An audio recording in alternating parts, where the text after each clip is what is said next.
Hamas के सिर पर उसका हाथ है। हमास का वो सबसे बड़ा मददगार है।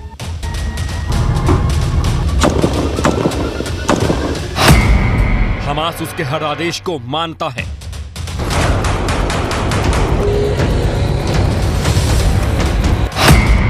हमास के समर्थन में वो खुलकर बोलता है।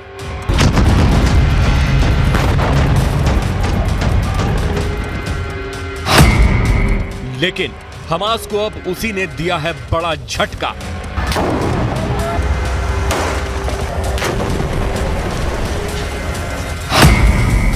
टूट गई हमास की सारी उम्मीदें।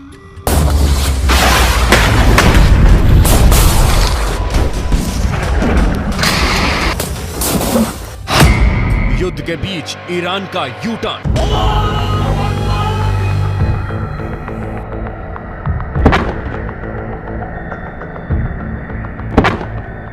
हमास के खिलाफ इजराइल का युद्ध अपने निर्णायक दौर में है। गाजा में छिपे हमास के आतंकियों को ही नहीं बल्कि लेबनान से लेकर सीरिया तक हमास के समर्थकों पर भी इजराइल की सेना कहर बनकर टूट रही है। युद्ध के 6 हफ्ते होने वाले हैं और इससे पहले ही इजराइल की सेना ने हमास को करीब करीब बर्बाद कर दिया। आतंकी से लेकर अड्डे तक सब कुछ तबाह हो चुके हैं।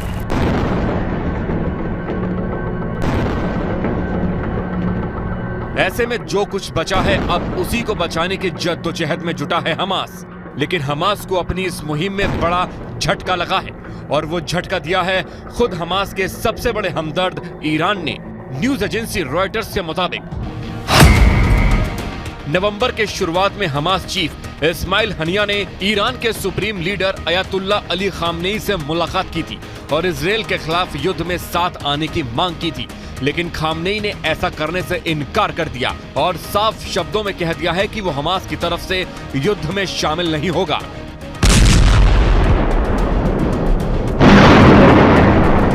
हालांकि इस दौरान ईरान ने यह जरूर भरोसा दिया है कि वो हमास को राजनीतिक और नैतिक समर्थन जारी रखेगा।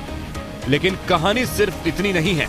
असल राज उस वजह में छिपा है जो ईरान ने हमास की तरफ से ये युद्ध नहीं लड़ने के लिए दी।